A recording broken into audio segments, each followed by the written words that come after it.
Puji Tuhan, haleluya. Selamat pagi, shalom, salam sehat.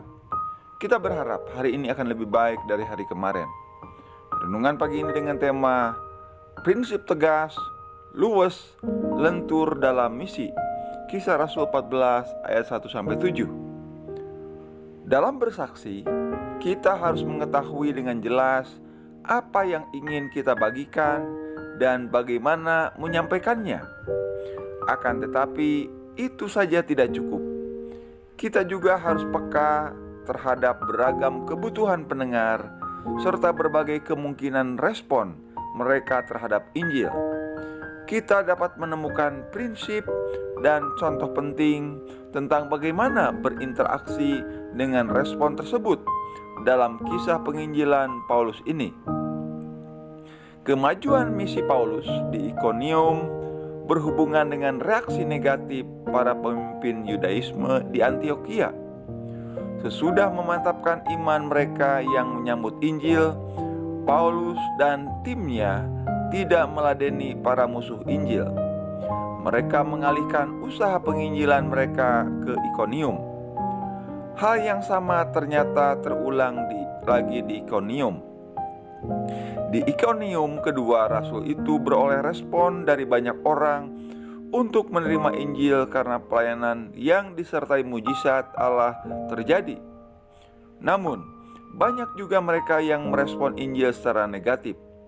Akibatnya, penduduk kota Ikonium pun terbagi ke dalam mereka yang menyambut Injil dan mereka yang menolak Injil.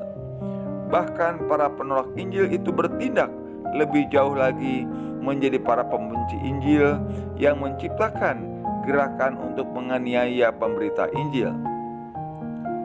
Penginjilan dan kesaksian kita harus mengandung unsur-unsur seperti yang dimiliki Paulus dan Barnabas, yaitu kasih Yesus yang menjadi sumber pendorong sekaligus isi kesaksian kita, Roh Kudus yang menjadi sumber kekuatan, ketahanan, semangat, dan keberanian kita dalam bersaksi. Roh Kudus juga jaminan yang akan membuat kesaksian kita mendapatkan respon. Oleh karena itu, Roh Kudus perlu menjadi pemimpin agar kita peka bagaimana harus menanggapi respon negatif dan kapan saat beralih ke orang atau tempat lain demi perluasan kesaksian. Doakan orang-orang di sekitar kita yang belum merespon Injil. Mintalah Roh Kudus bekerja dalam hatinya agar sadar dan terbuka terhadap kebutuhan akan keselamatan. Puji Tuhan, Tuhan menolong dan memberikan kekuatan kepada kita. Mari hadapi hari ini dengan hati yang penuh dengan ucapan syukur.